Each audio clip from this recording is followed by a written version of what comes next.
Happy Friday, everybody. Well, it's going to be me and Scrag again this week. Brian is going to be out for, I think, all of Lent. So whenever Easter is, that's in April, right? So April 20th. We got a long time. This week, I honestly feel the same as I did last week, where, I go out to the different websites and I go out and look, and it seems like they're grasping at straws to make headlines kind of line up and be something exciting. There are a couple of items, but they tend to stray outside of gaming. There's very little inside of gaming. There's some drama around, like Lord of the Rings has some server transfer issues they're having. Final Fantasy's just chugging along. World of Warcraft's just chugging along. There's silence out of some games that's being made into news, but like when we're getting to the point where we're talking about the lack of talking is the most exciting thing going on. There's not a lot out there, so we'll jump subjects a lot today, and I think that Scrag's actually kind of put together a brief outline of what happened in the week, so I think that's where we'll start. Does that make sense? All right.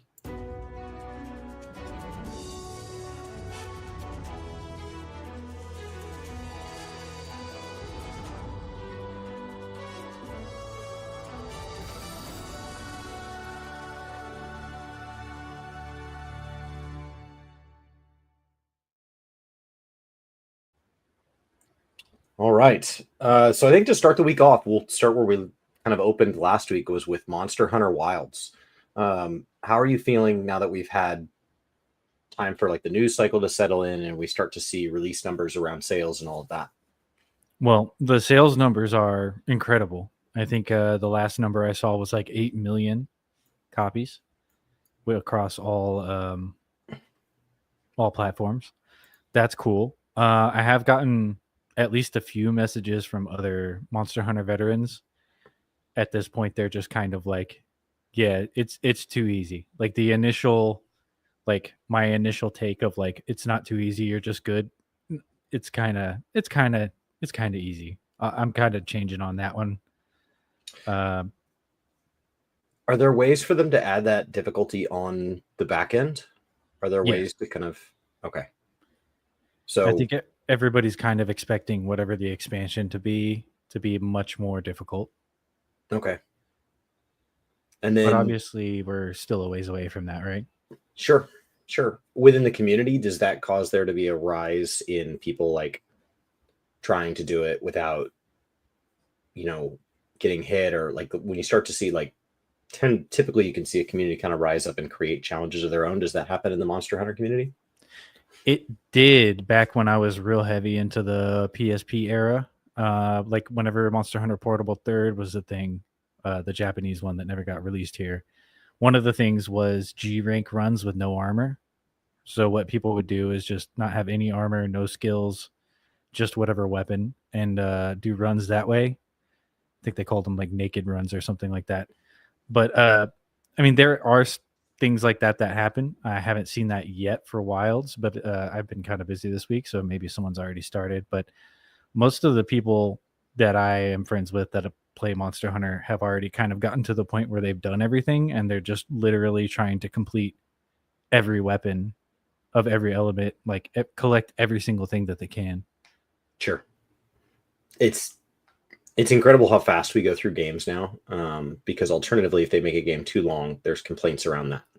And so you get stuck trying to balance a game for like the general person, which means your outliers end up beating the game like in a ridiculously small number of calendar days. Right. Because especially when you're talking about, millions of people, like 1% is still a significant number of people at a certain skill level or with a certain time dedication or whatever that may be. I'm glad the game was received well. Obviously, difficulty is a hard thing to tune in. Like, you're trying to tune it in advance. So, you could try to play test it, put it out there, but then that tends to cause all the guides. That tends to just skew it even further because then everybody kind of knows what to expect. So that's a tough thing to balance. Within kind of tough things to balance. Let's shift to kind of economic news. Nvidia was supposed to not be shipping chips to China. Obviously, very hard to enforce, like there not being a single one that makes the jump. But this is not uncommon that we see, like my parents worked in the defense industry on the hardware manufacturing side, and they had bans when I was a kid where they were not allowed to ship certain things because obviously if your country disagrees with another country, you don't want them having the same military advantages as you when it comes to technology. So obviously Nvidia shipping that over is to try to hedge China having the same AI advantages. Do you think this has any effect on Nvidia at all? Yeah, I think it has a adverse effect on their stock prices. So a lot of the like institutional investors, I think some of them got kind of bearish. I don't if you're not into investing, bearish is like unconfident in it.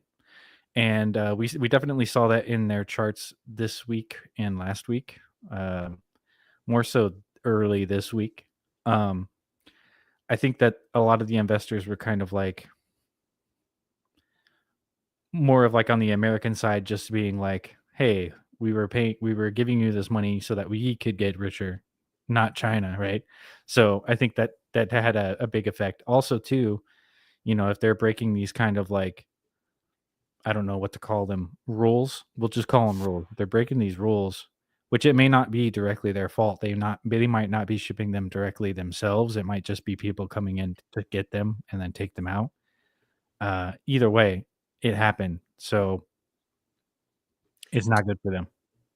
Couldn't the stock just be just as affected by the fact that like the 5070 has not come out performing exactly as expected? It could have a little bit to do with it. I think that investors as a whole, in terms of like the larger, greater focus, they don't really care about gamers anymore because AI and mining and those sorts of things have started to take up more of Nvidia's like actual profit margin than gaming as a whole. So like comparatively, I need to find the chart, but I think gaming revenue only accounted for about 10% of Nvidia's revenue. Let me see if I can find it. I knew something had happened because I was actually driving on the highway the day the new cards dropped, and I passed a micro center. Um, and as I drove past the micro center, I was heading south for something. Um, I was like, what is, there's like a random weekday and there's a huge line of people outside of this big box, and you're like, what's going on? So you could just, you just check like what game released today, what hardware released today. So like there is still a craze for them, but it doesn't feel like I built a machine during COVID, and that obviously Yeah, felt a so lot did I. different. Yeah. Um, and so that like being able to get a hold of my 3080 back then felt like a much bigger deal now than I think how hard it would be to get a hold of a 5070 if you really wanted one. Um, you can still expect to pay above retail, but like COVID, there was stories of people just paying crazy numbers for graphics cards. Yeah, my graphics card I got when it came out, the 3090, I got it at retail just because I had a friend who bought the wrong one and he wanted to get rid of it. And I was like, well, I'll buy it at retail. He's like, all right, fine. He was going to try to charge me more, I'm sure, but it's fine. Uh, but yeah, like even then, how many years ago was that? Feels like 4 forever. years ago? I don't know. Even then, prices were inflating, but now prices are just absolutely insane. And even considering the prices being absolutely insane, I think in 2023 is what this graph is. They got 2.9 billion from gaming and 18.4 billion from data centers. Data centers, I think, including AI stuff, and it's probably even more skewed now from 2024.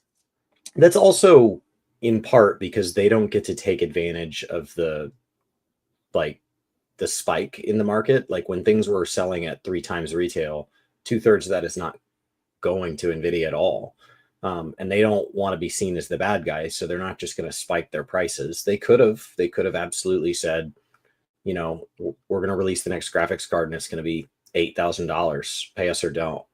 Well, they did spike the prices, just not as much as they Not probably would have if they thought they could get away with it.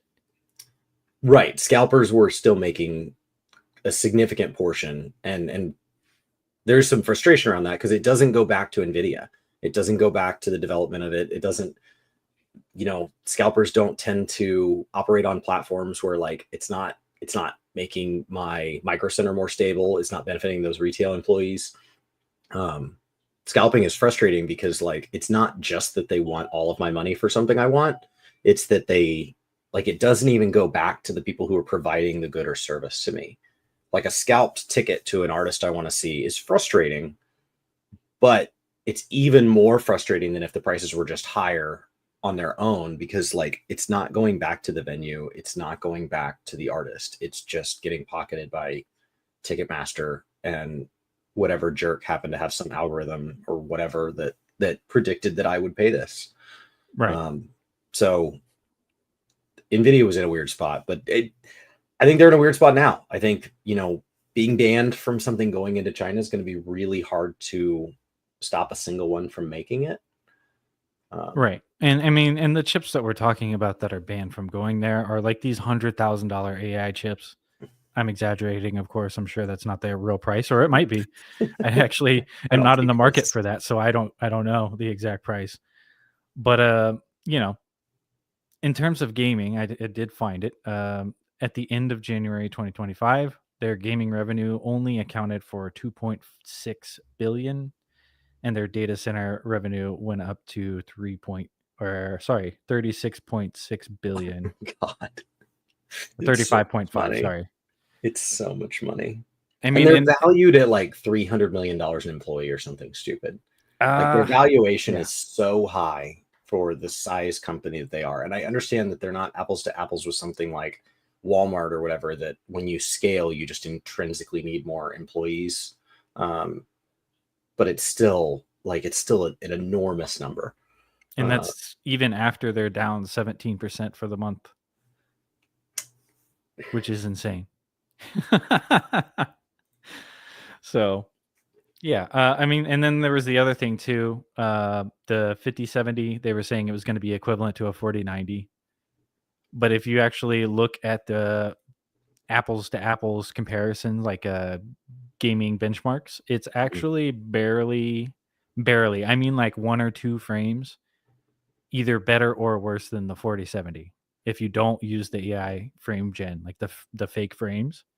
Okay. So they're kind of saying like, oh, hey, yeah, buy this and it's better than a 4090 or as good as a 4090. And that's just plainly not the case, not even close.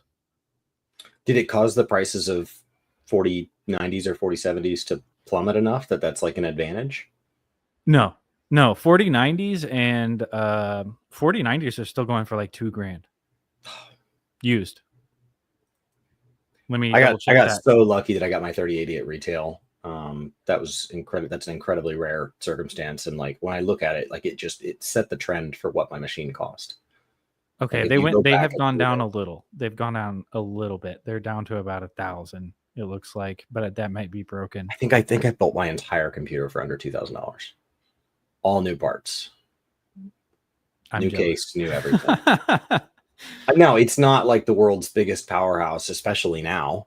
But I was designing it to run a stream and some MMOs. Like I don't tend to play games that need like every single frame to be just incredibly powerfully generated. Like World of Warcraft and Final Fantasy 14 are designed to be played with lag. They're designed to be played on suboptimal hardware.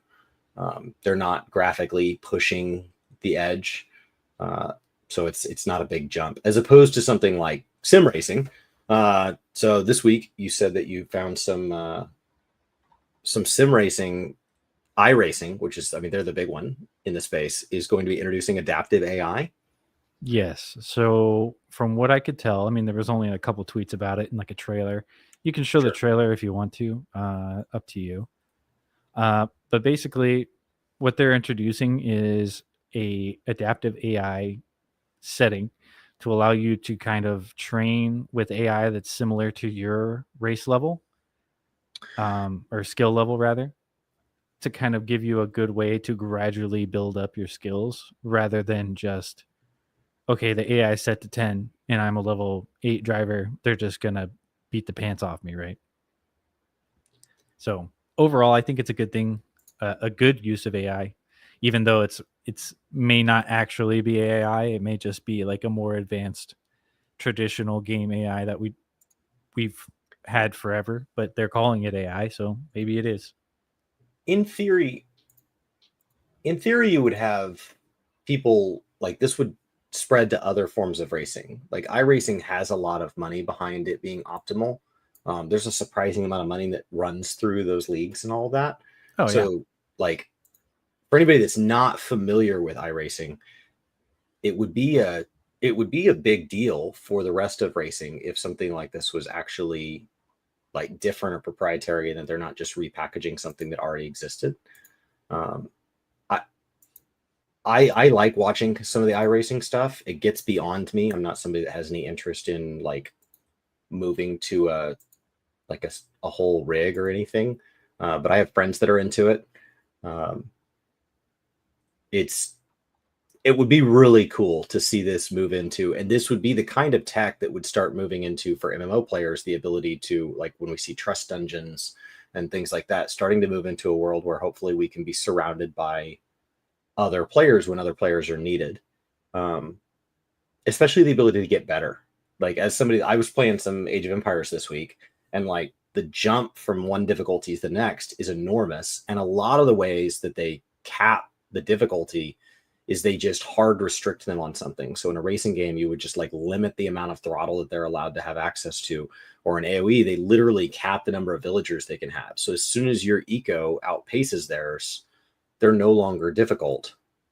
Right. Um, And in a lot of racing games, the AI too, one of the things that racing sim enjoyers complain about frequently is that AI will sometimes just ignore you and stick to its line.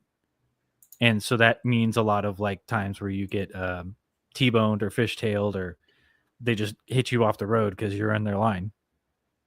So hopefully with this, we won't be seeing any of that. Well, in theory, Forza promised the same thing years ago. They talked about making it to where, like, if you race dirty, the AI would start to race more dirty, and if you race clean, the AI would race more clean. It never quite felt as AI driven as they presented it to be. It never felt like it adapted quite as much as you would hope that it would adapt. So it would be neat if this was something that actually moved that forward.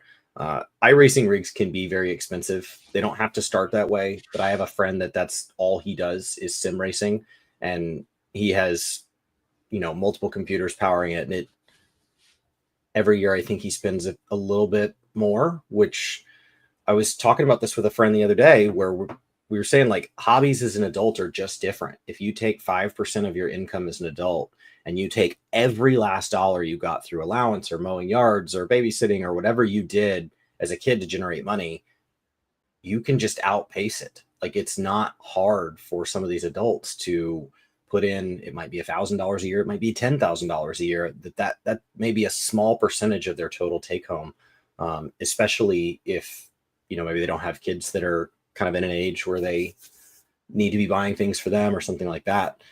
So sim racing is really neat to watch develop as a space, because it comes off of people that have disposable income, and it's a lot cheaper than the real thing.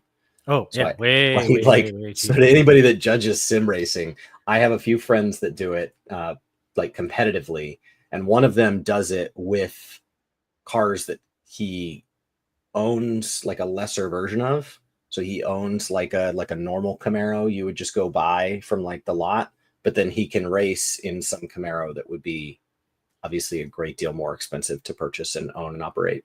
Yeah, that's And exactly what I a do. lot less risk for himself as well. Like, he doesn't have to trailer it and take it somewhere. He's not going to ever get hurt or break something Well, you can still on break the something. car. You could break your arms. It's possible. Okay. But neat to see them kind of leaning into AI for all the times that we see AI getting used to fake things or slowly tear down the bricks of society. It would be neat if along the way we got some better games out of it. Speaking of racing, Path of Exiles 2 had a Good race segue. this week. People are already kind of speed running this game, but what gets exciting about speed running in a game like this is it causes people to go back and revisit balance. So we have people that claim that a particular class or particular build is not viable to maybe the general population at endgame, and then you can go back and see maybe in the speedrunning community that ends up being a fairly optimal class. Right. I'm trying to find my notes on this. Was it towards the... There it is. Yeah. So in terms of balance, basically everyone in the world thought that warrior was the worst class in the game. It was kind of like a running meme, like, oh no, which is overpowered. We better nerf warrior again. You know what I mean? So it turns out with this race that the fastest time on March 2nd, which was this Sunday, I believe, was 2 hours and 28 minutes. That's from the beach all the way to the end of Act 3, killing Doriani and his giant robot, right? 2 hours and 28 minutes with a warrior. And then all of the times after that fastest time, the next fastest time was a warrior at 3 hours and 8 minutes. Basically 40 minutes later. So it's kind of got people sort of thinking and like even maybe theory crafting a little bit, like saying, why did we think warrior was bad? And it may be the case that warrior's actually just really strong early game, or it might be the case that maybe nobody really gave it a chance.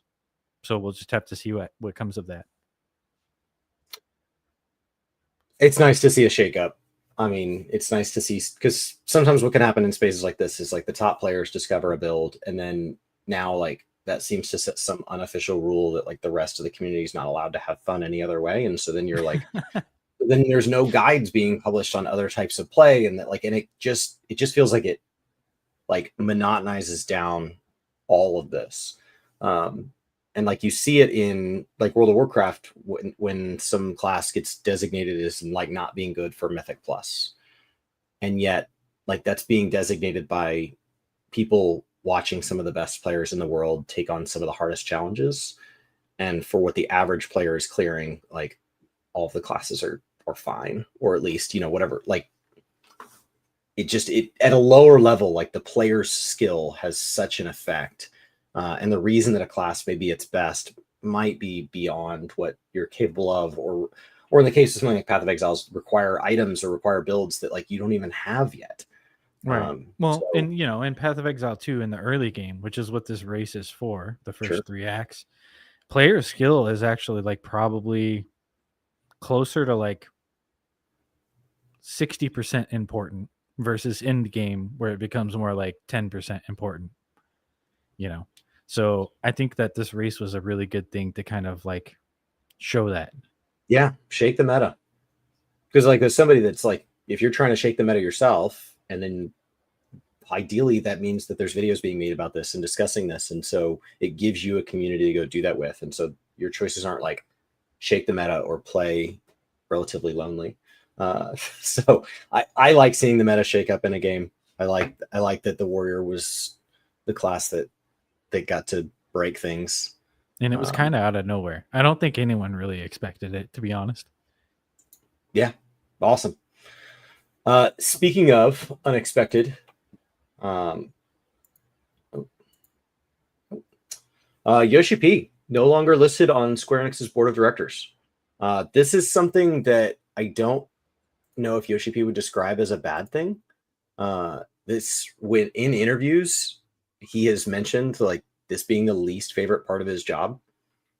He's always kind of been a little bit, I guess, against being so involved in the business side of things.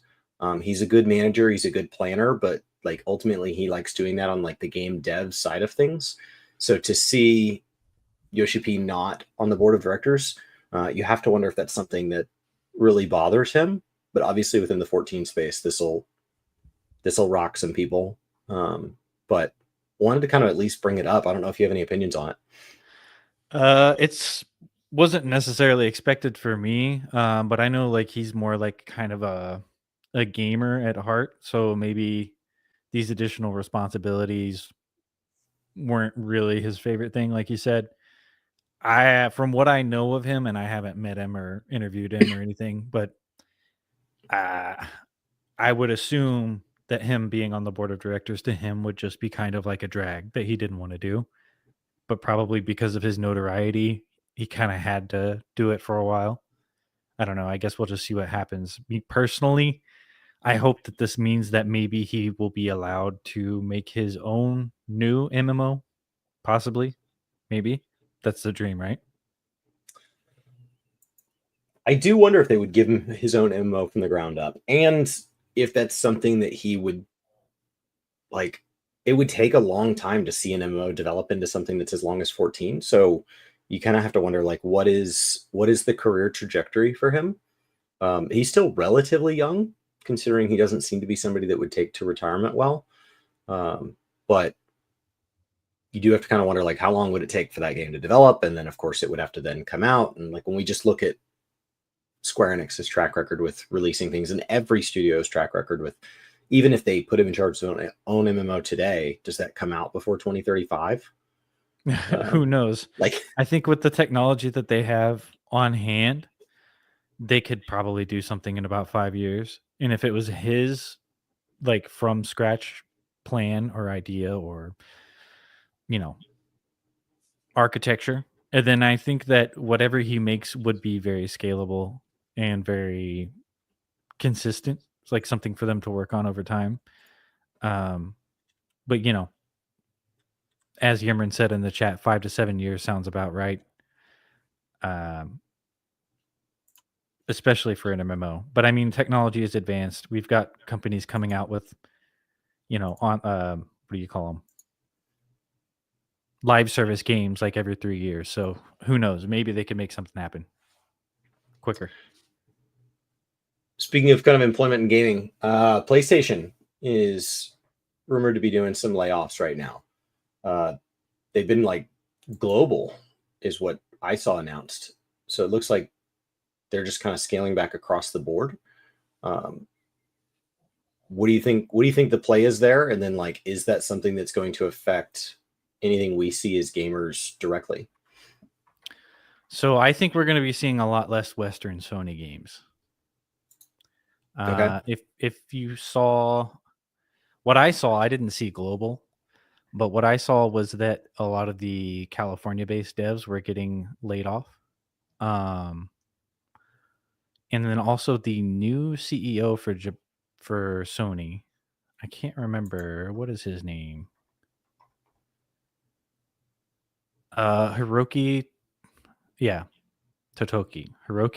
That's hard to say for me because it sounds like a wordplay joke, but I'm sure it's not. New CEO, COO, and CFO will become the new CEO effective April 1st. So I think probably what they're doing is they're cleaning up a lot of stuff that the previous CEO kind of allowed or encouraged, and maybe taking Sony in a new direction, hopefully, after losing $300 million on Concord. Or how much money was it? How much money did they lose on Concord? It was a lot. It was a big number. Let's see. They lost. Well, there's different stories. 400 million, 200 million, and 100 million. Did we lose Chris? Uh-oh. I think I'm alone, guys. Okay, well, I'll just continue. So yeah, it's different sources say different things, but basically they lost anywhere from 100 to 400 million on Concord. So I think after that happened, there's definitely more than likely a push in the C-suite over there at Sony, pushing for going back to the old ways of Sony, which if you have been a gamer for a long time, you know that Sony used to not be a California-based company. It used to be a Tokyo or Japan-based company, and they made good games.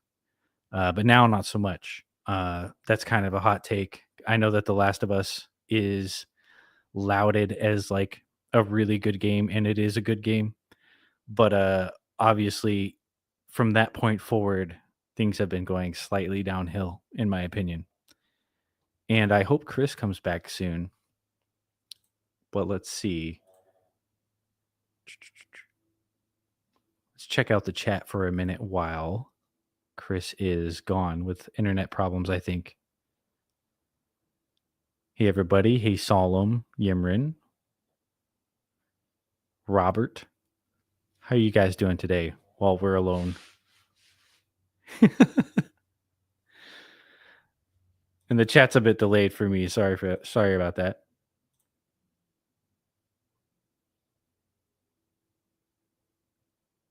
All right. Well, let me look over my topics here while I wait for Chris. On the topic of Sony, Neil Druckmann kind of dropped a bomb for Last of Us fans. He has stated, I'm not sure where the statement came from. There's multiple articles about it. He had stated basically, Last of Us Part 3, he doesn't think it's going to happen. But there was a similar situation with Last of Us Part 2, where it ended up happening after all. But Part 3, he says maybe not. Probably not. But who knows?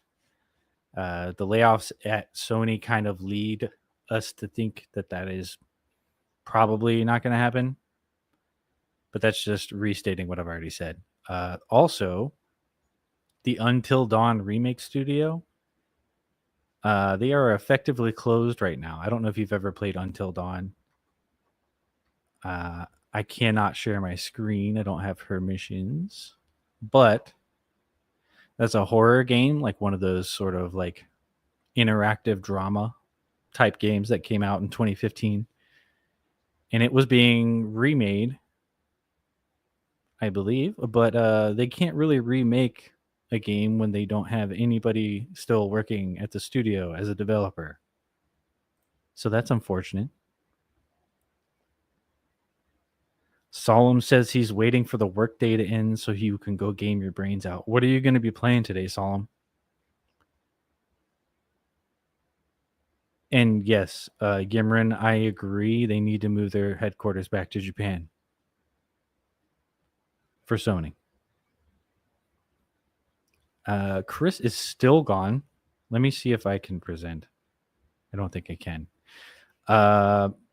We'll just go over some of the other bullet points I had while we wait for him. And I'm going to text him. Are you going to come back? I don't think I have permissions to do anything. All right. So his internet did die. He's coming back, I think. Maybe. Real quick. Goddess of Victory Nikkei, something I have a little bit of a history with personally. Hit 1 billion in sales on mobile in USD during the Valentine's Day event.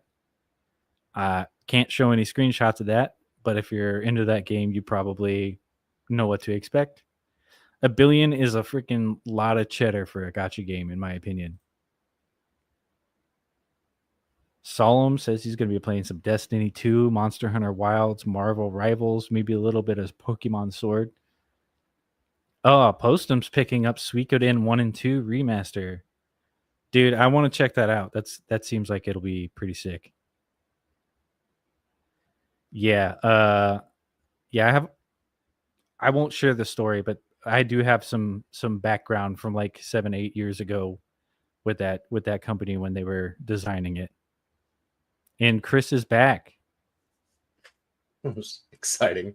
So while I was alone, I went over the Until Dawn remake studios effectively closed because they don't have any developers left. Neil Druckmann saying that Last of Us Part 3 is probably not happening. Okay. And then I went over the Goddess of Victory hits 1 billion USD on mobile during Valentine's Day. Do you have any thoughts on any of those?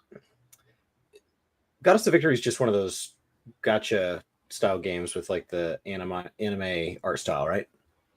Like where it kind of leans into. It's very specific in a certain form of anime art style, which is fan service. Okay. Yeah.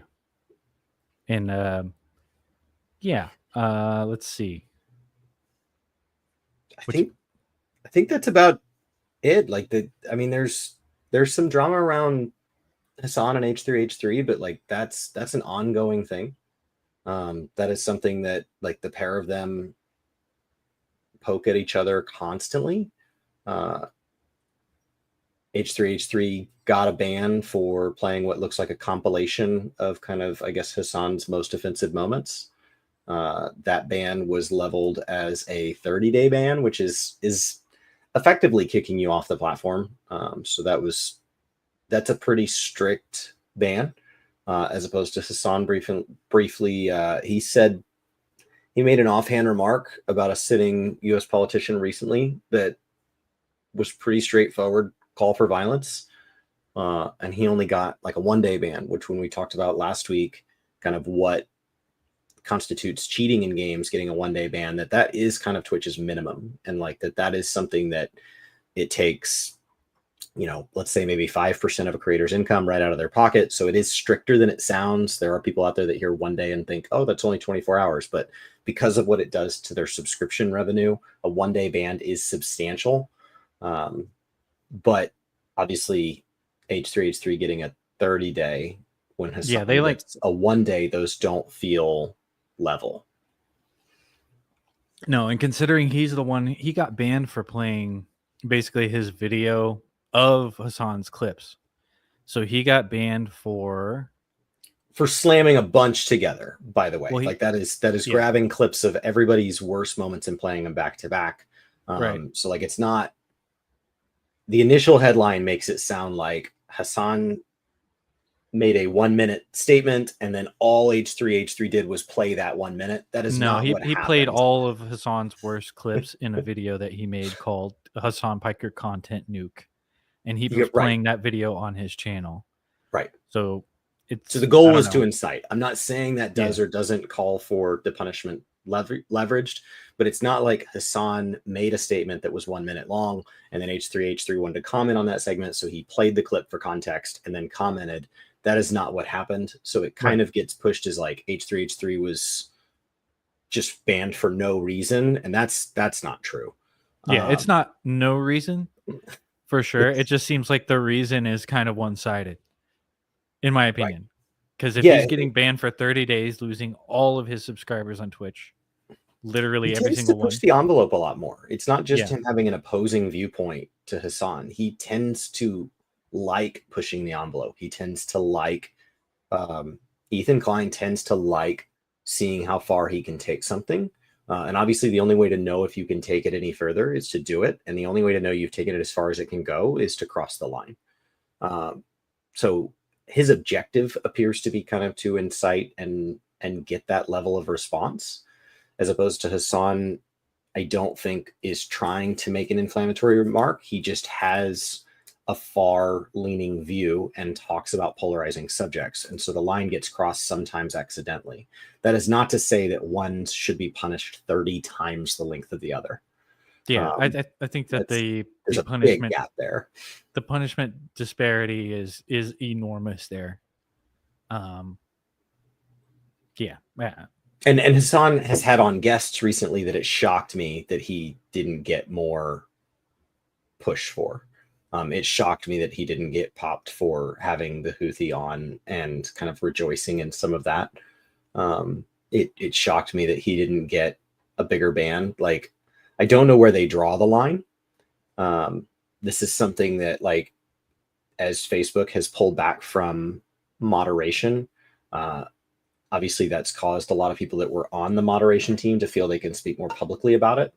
And while that is not Twitch, that does give us a chance to kind of view it from a different angle and say, like, what is it like to moderate? And when you see people on the Facebook team, when they were trying to moderate, however successful you think that was, they talk about, like, okay, well, if I say this, it's distasteful, but is it bannable?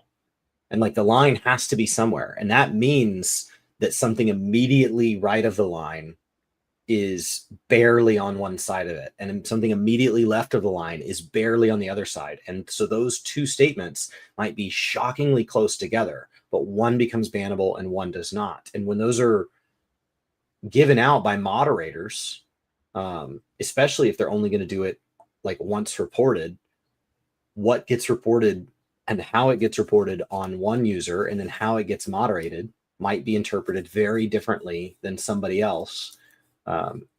So moderation is hard, but there's a big difference between a 1 day ban and a 30-day ban. 1 day is like, please don't do it again. Yeah. That's what it is. 1 day ban is like, knock it off. You knew better. This is your reminder. 30 days effectively get off the platform. Yeah. And so for those to be like, if one had gotten a 1 and one had gotten like a 3 day or a 7 day, and we're like, well, that's just up to the interpreter of the mod. It is what it is. We don't live in a perfect world. But that's a big gap. And it does start to skew like what people think the platform supports and what it doesn't. Right.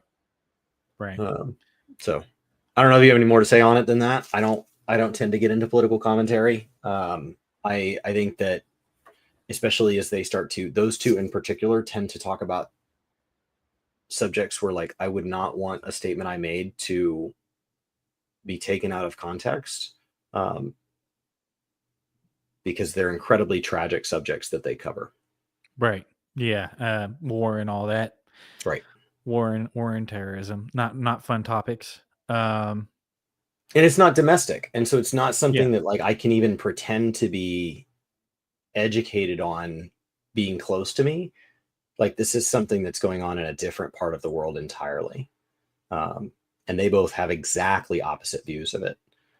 Yeah, and I think it's kind of funny that they ever even tried to have a show together because I think everyone else kind of plainly knew that was never going to work. No, they don't even talk about things the same way. They don't, and they both tend to kind of take things so far that there is no like underlying theme there that they could group up on. Like there are people that look at what's going on in that part of the world and they just say like, can we just not have women and children die? And they leverage that policy across the board. And so then it would be easy to see, okay, well, this person feels so-and-so's at fault and this person feels so-and-so's at fault, but they both have that idea of protecting human life as a common thing. I don't know that Hassan and Ethan have that. Like when it's the other team's people that get hurt, it doesn't seem to bother them as much. Right. And so when both sides feel a little hypocritical, it'd be really hard to have a good faith show between the two of them. Yeah, especially when that war has effectively been going on for thousands of years. I think it's just kind of it's hard to see an end to something like that, right? Especially if you're in it. It doesn't seem like something that would be solved in my lifespan. Yeah. I don't know what could solve it. So for Twitch to now have to set a policy around that, which is the topic at hand, how do you set that? Because you can't just tell people not to talk about it. Like people have the right to talk about it. There are people that is how they process these things, and they want to go be in a space where they can talk about it. So Twitch allows that, but specifically with terrorism, policies around like glorifying or exciting violence, the whole subject is violent. Right. So it's there from the get-go, right? So it would be like trying to set policies around where the definition of sexuality is with some of these cam girls. Like the content is inherent in nature. So like we're playing with the line right when the channel goes live. It's not like, oh, well, Asman was talking about WoW and he skewed off into some subject and made an offhand comment that was intolerant towards a group of people, but he'd like to get back to talking about gaming. That's not what happened. Like this is a channel that goes live with the intention of talking about a sensitive subject. So it's just a time bomb. Like it is a matter of time until they say something that Twitch has to act on. And I don't know what they can do outside of just outright banning the subject matter. Yeah, which is going to be hard to enforce because, even whenever in my stream, whenever I try to go like, okay, guys, we're not going to talk about any politics. Like when I first started, I was like, guys, no politics. We're just not going to talk about it. Your member's there. He knows. Inevitably, someone's going to bring it up. And at some point, either I got to be like, no, I hate talking to you about that. I'm just not going to do it. Or I just go, yeah, I think it's silly or whatever. Or it's going to come up especially with the larger streams. Well, that's the big Twitch side of it, is like, how does that get doled out? And it's going to be favoritism either way. Like, outside of, even if you outright banned them both, it would look like favoritism, especially to audiences that enjoy either one of their content. Right. Because you would think that the other guy deserved to be banned and yours didn't. From my perspective, before trying to put my own ethics and morality against their points, purely just viewing it from a platform policy standpoint, Ethan appears to be more antagonistic towards the platform. Oh, yeah. He tends to be very anti-Twitch. And so, like, and I don't think that's slandering any words. I think that's not putting any words in his mouth. I think he said that outright. So for him to get banned, it's like, well, like, you are asking for it.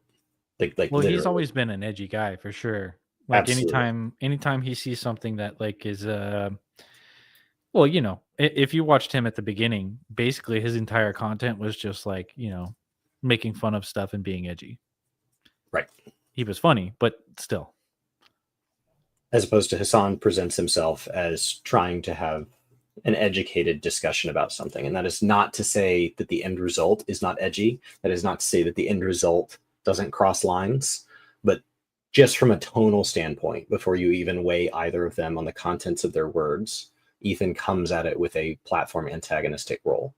And that is a good way to get yourself banned. Yeah, I was worried his content nuke video was going to get removed from YouTube. Like as soon as I saw it, I went ahead and downloaded it because I wanted to watch it, but I didn't have time right there. And then I figured, Sure. oh, it's going to get removed. Well, and then Asman was talking about it, and Asman was asking, he's like, so do I get banned now? Because like Asman, I use him as an example of somebody that talks about gaming and forays into political. But I mean, he spent, God, it was like 3 months only covering that trial. Like comes a point where Asman is not a gaming content creator. And that the only time he's labeled as such is when like a new game releases and he's playing it, or when he's done something bad and the media wants to vilify the reason he does this is because he's a gamer, and they want to somehow label all of us as that being like a bad word for something. So I watched it. I watched the content nuke. It didn't on its own look any more bannable than each of the times that Hassan said those things. Like, it didn't look like it was edited in a malicious way. It did look like it was definitely fishing for a ban, because it wasn't like, oh, this is all the stuff he said this week. Like it pulled a lot. It was everything. It was like for a while, like a couple of years. Right. So this is like going and grabbing a clip of every single thing that happened in a movie that was then labeled as PG-13 in the United States that, you know, normally would be R. And you grab all those scenes and you play them back to back to back on a platform that only allows you to play PG-13 content. And you go, well, this is all from PG-13 movies. Like, it's malicious compliance. Like, you're fetching for a ban.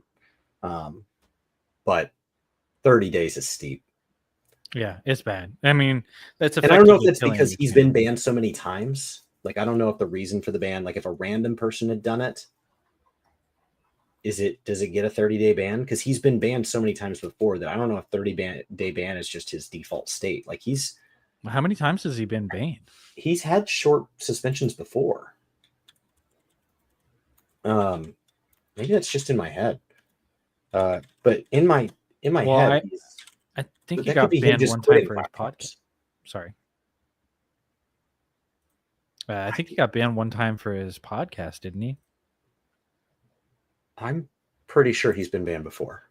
And so obviously that makes every future ban gets longer. Like, bans on Twitch are progressive. So doing the same thing gets a longer ban each time you do it. Because it's supposed to be like, hey, we've warned you. So I don't know.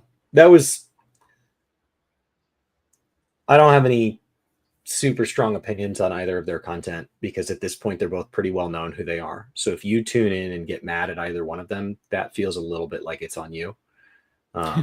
This is Yeah, I not don't watch either of their videos really anymore. this is not being pushed on, this is not being forced into the screen in the back of the seat in front of you on a plane where you're having to consume this.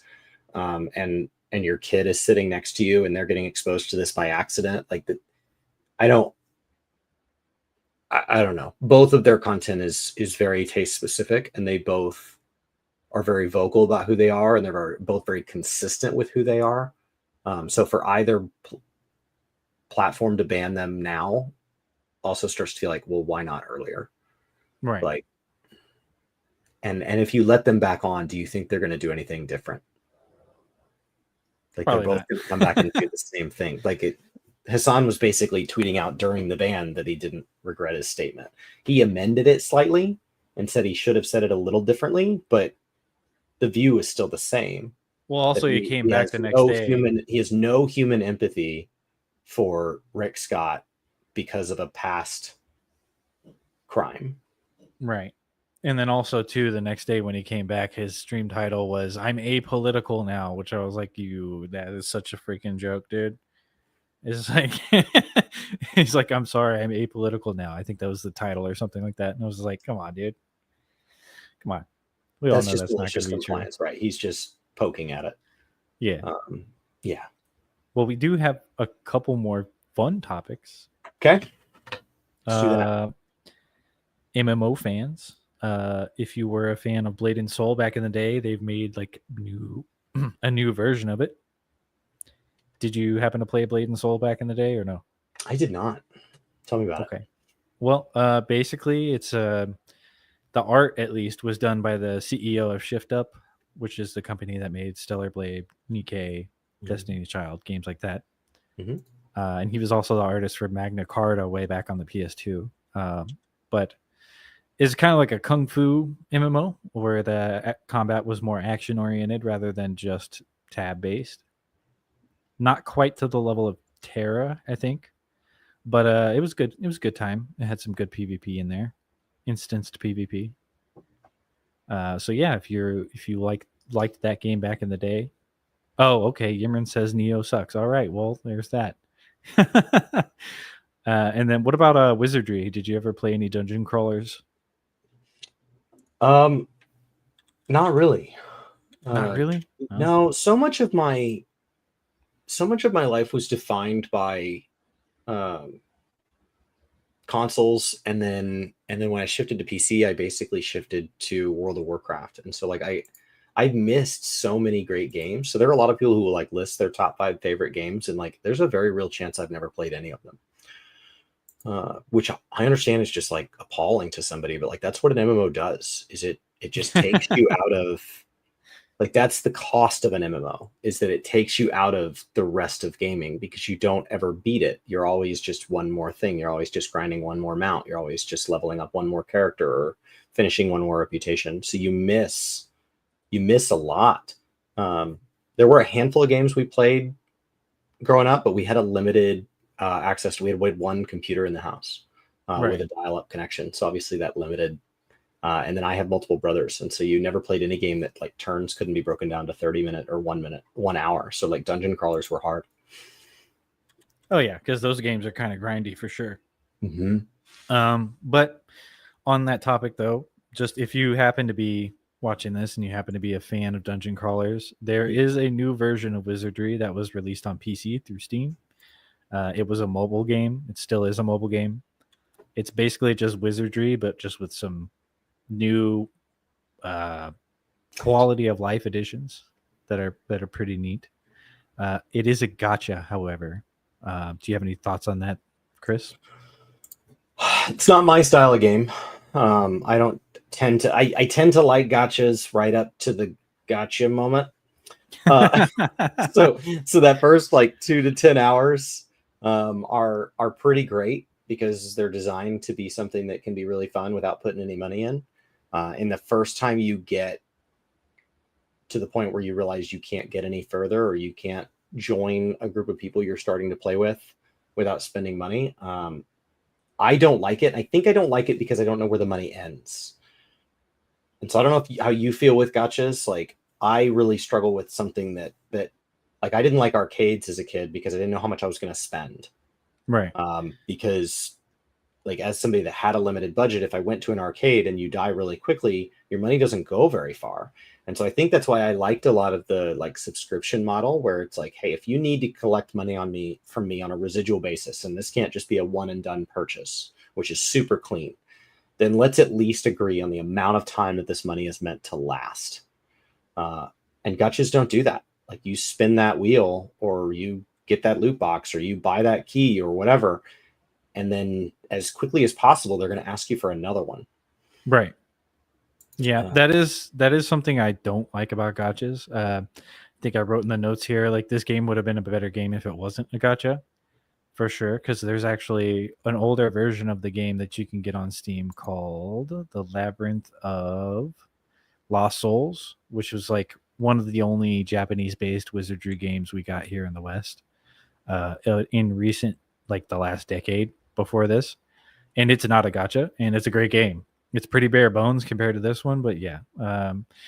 In terms of like spending money on gachas before, whenever Genshin Impact came out, I did get a little bit caught up in it, and I kind of learned my lesson.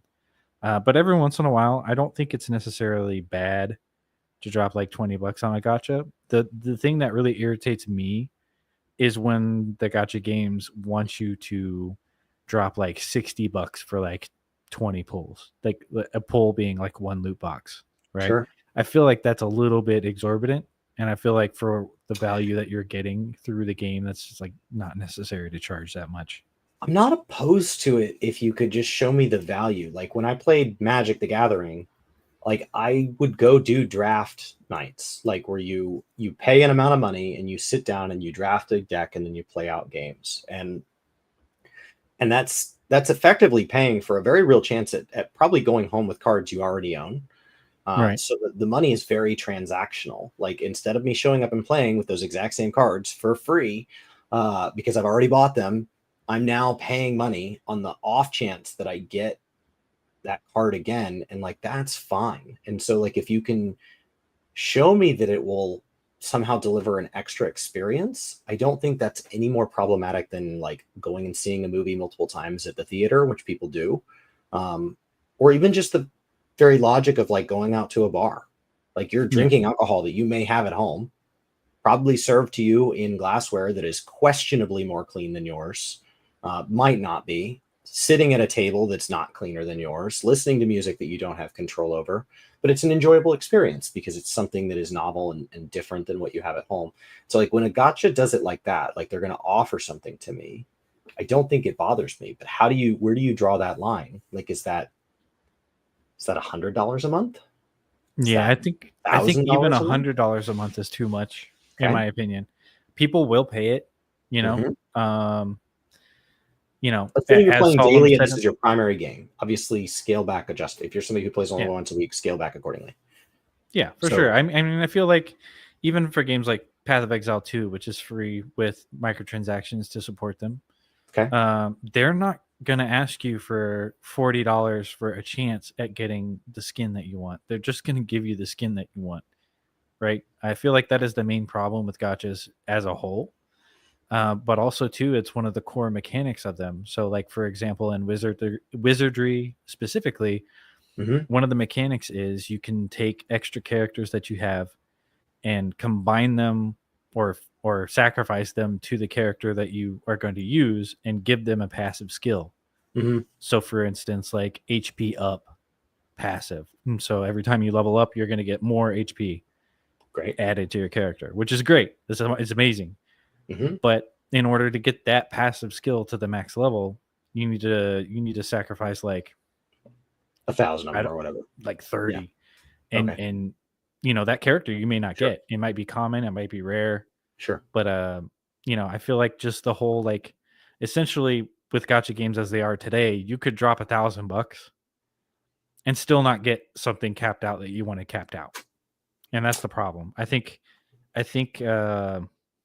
there definitely needs to be a change in the space when it comes to that monetization scheme. How do you feel when that's an optional scheme? Like if I sell every skin for $20 or a random skin for $10. Like, is that where the gambling is a choice? I think that would be fine, but I don't think anyone would do it. I think it would shock people how much they have to charge for the most desirable skins, so that those two sides of the house pay out equally to the dev. Well, and then Like, that the is a dev's thing that goal already is happens plan too. A to make $1,000 and plan B make $1,000. I think they have to pretty much just charge $1,000 for the top one. Yeah, I mean, they pretty much already that's do what that. everybody's going for. We went and we talked about Nikkei earlier, but they had an event where you would get a bunny girl costume for a character named Rupee, and I think people had done the math, and it was basically like they were just basically charging you $200 flat to get the skin. So, and it was kind of like disguised under a veneer of like gambling for it, but actually, if your luck was the absolute worst, you were literally just spending $200 for the skin, basically. I'm really cheap. Like, I would struggle to even pay 99 cents a pull for these. So I'm aware that like $100 in my head was setting it at what I expect people to spend. Like, I just think of them as very expensive games. And it's why I play the games I play. Is like, Right. I do play subscription games, but that's because subscription games are like, I really do feel the shop is very optional in Final Fantasy. It's very optional in Guild Wars. It's very optional in World of Warcraft. And it's definitely there, but it feels wildly optional, and the base cost to play the game is known. Yeah. And so and when I play games outside of gaming, like Warhammer 40K, I meet a lot of friends who tell me they can't play Warhammer because it's too expensive, but then they have some gacha game on their phone, and I don't think they're adding it up. Yeah, you can make an army in 40K for like maybe $300 if you're careful. Sure. So like I have 9, so do it. And if you want to strip models down and paint them as you go, and you're buying them used, and you say, I'm not going to buy more models until all my current models are painted, that $300 might take a newbie to the hobby. It might take them 2 years to spend or more. Like, it's not, it takes people a long time. So I don't know. Gotchas aren't, now wizardry, like, isn't that similar to Might and Magic? Am I within the same? I mean, it's a straight up dungeon crawler, like a brutal, hardcore. Let me look up Heroes of Might and Magic. Is it, you say Heroes of Might and Magic? Heroes of Might and Magic. Like, that's, I see those things listed in some of the same articles, and so I didn't know if they were tied to each other. Let me take a look. They're being compared on some of these forums. So, yeah, Might and Magic is more like an RTS, right? It was turn-based, and then you have, and you're like crawling through a world on this hero, and the hero has like an army with them, and you're taking over locations and fighting monsters, and so it was something that like my grandpa had it on an old computer, and like it ran really poorly because it was a crappy old computer, and me and my cousins would play it. I don't know who bought it and put it on the machine, but it was like something that every summer I would visit my grandpa, and like, it was like liking biscotti cookies on a plane. Like, you could just buy them in the grocery store, but you don't. But when they come on a plane, you're like, ooh, biscotti. But like I don't know why I didn't ever just buy it, but it was something I always looked forward to visiting my grandparents, because they had this old computer that would run Heroes of Might and Magic. So it was something I just played every summer. I didn't know if that was tied to this genre at all. It's pretty much. So you played D&D before, I assume. When you're doing the dungeon crawl, wizardry is basically pretty much just that. Okay. You go into the dungeon, it's first person, it's really old school. You hit forward to go forward, you hit left to turn left, and you go through a dungeon filled with traps, monsters, and danger. Sure. And you come out, you sell your loot, you equip your characters or resurrect them if they died at the temple. Okay. And then you go back in. It's more of a classic game style from like maybe like PC, early PC days, and even before like a precursor to like Baldur's Gate. Yeah, I mean, I've seen a few articles or videos rather, claiming that pretty much everything, or not everything, but a lot of things that we have in our modern games came from wizardry. Okay. And also King's Quest. King's Quest is very similar to Wizardry as well. Did you play that? That name sounds more familiar. From Soft? Yes. Yeah, that looks like something I've played. Yeah, so it's very similar to that. Okay. I think that is that the right name? King's Quest? No, not that. What's the one that From Software made? Yeah, From Soft.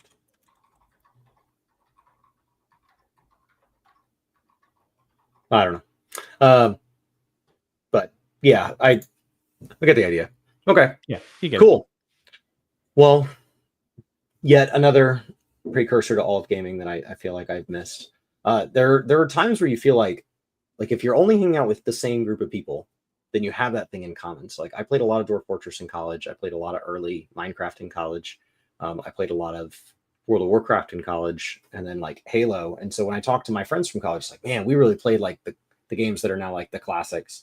But then you meet somebody else who just played totally different games during that era. And so like when I hear like Brian talk about 11, like it's just so foreign to me because it's the same number of hours sunk into just a totally different space. And when I would watch him try to play it back when we met back then, like it looked like a different language. Like it literally looked like somebody was speaking a different language. And then anytime he would like try WoW, it was always shocking to me that he didn't like it. I'm like, how do you not like this? But I have to assume he was experiencing the same foreignness that I was. So just an interesting commentary on gaming. I think that's it. I think we covered everything in your outline. Yeah, man. Give or take. Hopefully next week has a little bit more news, a little bit more interesting news for us to talk about. What was your first game that you remember? Not the first game you remember playing, but like the first game that was given to you specifically. Like I played on like a shared console that my dad bought in 1987, and I was playing on family games. But the first game that I opened for Christmas was SimCity on MS-DOS. That was the first game that was ever given where the tag on the gift said Chris. I think the first video game I was ever given was Returned because I thought it was scary. But after that, because the first one I was actually given was a floppy disk with the not Men in Black, Independence Day game on it that came with the Independence Day Will Smith doll. Okay. And then after that, the first one I actually like played that I received was MechWarrior 2. Okay. So awesome. A little bit different, like way different. Because what did you say yours was? Was SimCity for MS-DOS. Yeah. This was before I got my first Game Boy. Yeah, so SimCity, MechWarrior 2, those were pretty advanced. That's the first one I remember. Well, my dad was into gaming. So like it was, this came out in 93.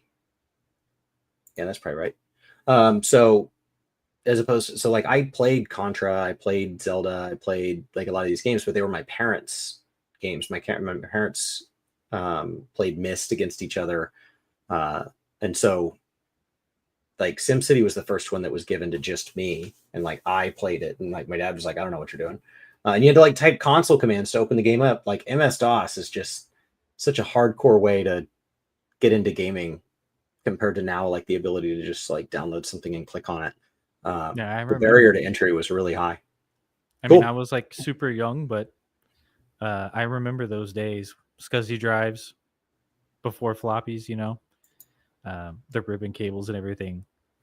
But it was good times. I think it's kind of an interesting thing when you ask someone what their first game was, and it's something like that, like yours or mine, and you kind of look at the kind of games that they play throughout their gaming career or their lives, and then you look at somebody whose first game was like Call of Duty or like Grand Theft Auto 2. Yeah, my best friend was I think Doom, and so obviously like he's a lot more into shooters than I am now, and you have to wonder if it's because of that like initial exposure to gaming, as opposed to I still play simulation games.